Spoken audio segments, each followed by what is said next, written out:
ওনারা জয় শ্রীরাম বলে বলে গাড়ি ভেঙে চলে গেছে। গতকাল ইসকনের একজন ধর্মীয় নেতা উনি রাষ্ট্রদ্রোহিতা মামলায় অ্যারেস্ট হয়েছেন। সকালে MM6-এ জামিন চেয়েছেন, জামিন নামঞ্জুর হয়েছে এবং দুপুরে বিজ্ঞ মহানগর দায়রা জজ আদালতে জামিন চেয়েছেন, সেটা আগামীকাল শুনানির জন্য রেখেছেন। সেটা আইনি প্রক্রিয়ার মাধ্যমে এগোচ্ছে। কিন্তু যখন জামিন আগামীকালের জন্য রাখা হয়েছে তখন যারা ওনার সমর্থিত যারা ছিল তারা ওনাকে যখন জেলখানায় নিয়ে যাওয়া হচ্ছিল তারা খুবই উচ্ছৃঙ্খলভাবে আমাদের লয়ারদের যে চেম্বার আছে, লয়ারদের মোটরসাইকেল, গাড়ি, সর্বোপরি আমাদের যে ধর্মীয় অনুভূতির জায়গা মসজিদে পর্যন্ত তারা আক্রমণ করেছে।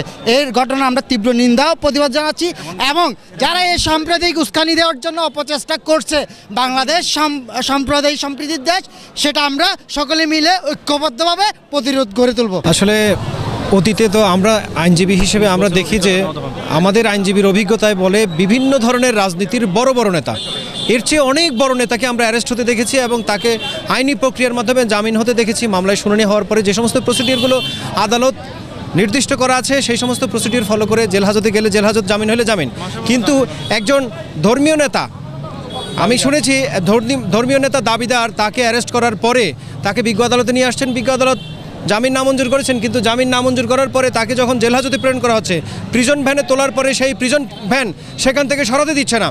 এই যে সন্ত্রাসী কর্মকাণ্ড করে তারা অনেকক্ষণ পর্যন্ত রাষ্ট্র বিধ্বংসী একটা কার্যকলাপে তারা লিপ্ত হয়েছে।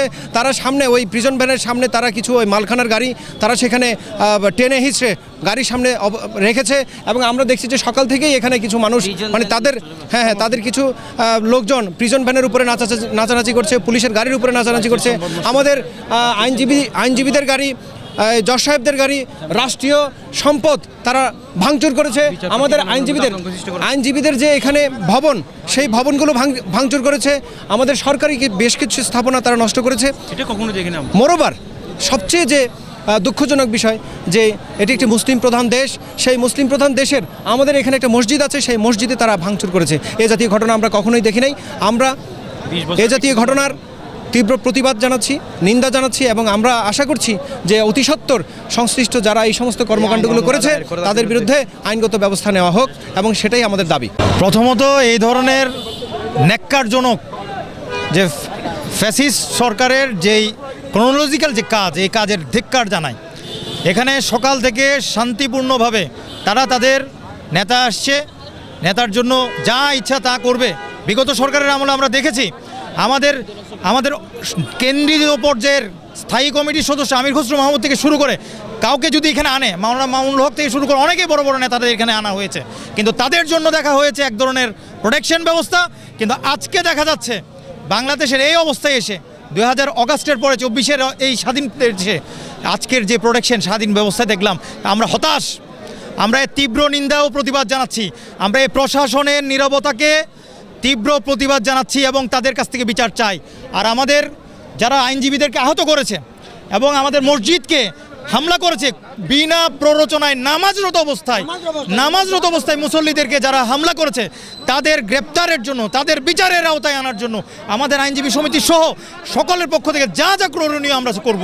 অবস্থা ছিল ওরা অনেকজন লোকরা স্টেনের লোকেরা অনেকজন ছিল, মিছিলে নামতেছে, এরা মসজিদে ফাত্তর মারতেছে, গাড়ির সবগুলো লাথি মারি ভাঙতেছে। এখানে এই দেখেন এখানে ফাত্তর মারা হয়েছে, এখানে ফাত্তর মারছে ওরা। আমার সাথে একজন আহত হয়েছে এখানে।